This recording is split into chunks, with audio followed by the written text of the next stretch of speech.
Hey all, and welcome back to the second day of raid testing. This is Diurna. This boss is a two-phase boss, but we only ever actually got into P1. This boss is quite difficult, might be overtuned, the amount of damage it's going out. These red swirls, as you can see here, they spawn puddles on the ground right there that blow up after a few seconds. Just spread out with them. Eggs will become empowered, as you can see here. You need to make sure that they do not finish their timer and hatch. The way to do that is by clicking on the extra action button from her staff and getting those beams you can see going around the room to go through an egg and destroy it, which causes a whelpling to spawn, and they die very quickly. If the egg hatches, it hatches one of these big proto-dragons you can see here. They cast a tantrum, which absolutely shreds. That's what might be overtuned, and they have to be focused down immediately. That's essentially the entire phase, is just keeping up on the proto-dragons, killing them, and maintaining and destroying the eggs. As you can see here, an egg spawned.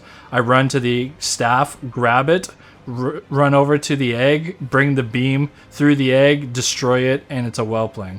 But we're already starting to fall behind. You can see all the non-whelpling adds up. That's something that is very easy to fall behind on, and what makes this phase of this fight so difficult. Unfortunately, I can't say what P2 has because we never got that far. I feel like the boss is a bit overtuned. The damage that the proto-dragons do is insane for heroic. Dathia Ascended is the second boss that we tested today. This boss is essentially just a one-phase boss, but there's two different major components to it. There's this main platform, and then there's ads on secondary platforms, which you need to use an ad that spawns on the main platform to knock you to the ad platforms on the sides of the room, and then have the ad on the side of the room knock you back onto the main platform.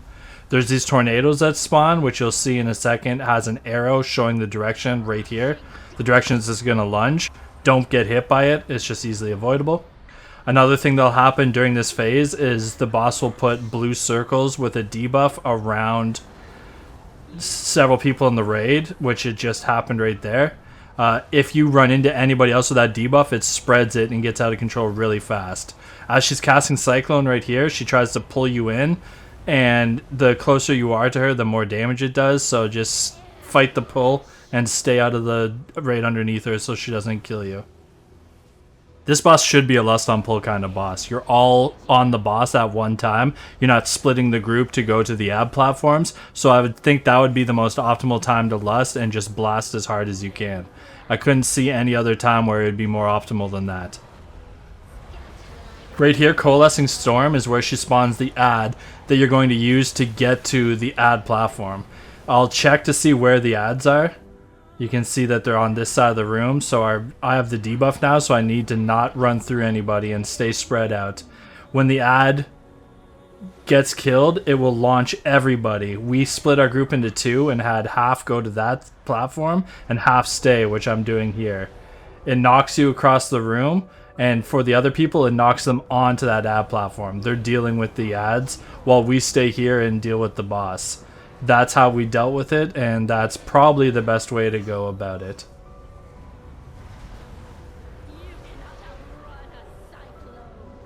When Cyclone starts happening, again, just fight the pull. For Evoker, it's really easy to just pop hover and cast while you're being pulled, so it's not a big deal. Avoid the tornadoes, and if you have the blue debuff around your body, stay out of the way. Our group just came back from that ab platform, so now it's a group 2 and 4 turn the next time it happens, and it's just rinse and repeat the entire fight.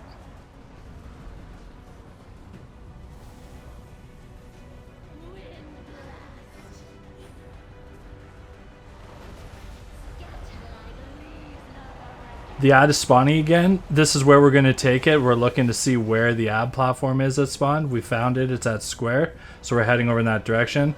I accidentally just spread that there to that other Evoker. That was bad on my part. You want to not do that to keep the damage to a minimum, because as you can see, it ticks very hard. We need to get over to the side.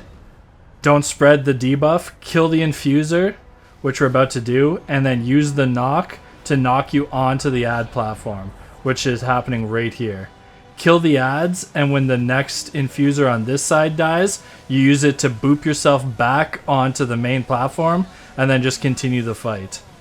That's how we were approaching it, and if we would have just had a little bit more people alive, we probably would have killed this boss.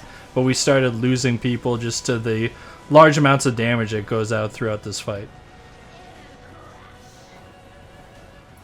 Once you kill the little lads, you kill the infuser right here, and you have it knock you back onto the main platform, and that's the entire fight right here.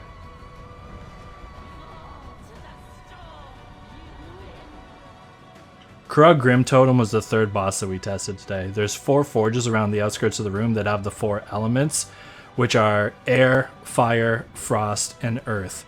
And each time you have the boss standing in one of those quadrants, you're dealing with that mechanic. This is Frost where we've started, and there's 3 major components to dealing with it. The first thing is called Biting Chill right here. It's just an unavoidable dot that gets put on a bunch of people. As you can see, it just ticks damage, you just need to heal through it.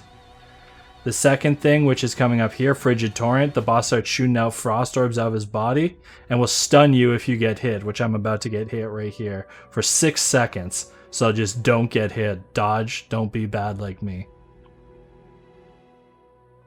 The third mechanic that's coming up is a giant blue circle on 2 separate people, which needs to be soaked, and the raid needs to split between them. They do need to be spread out, because if you're caught by both, you get almost infinitely rooted to the ground, so you need to make sure that you split them. Right here, we barely get them separated in time, which could have been very bad. You just need to soak it right here, these blue that have come out.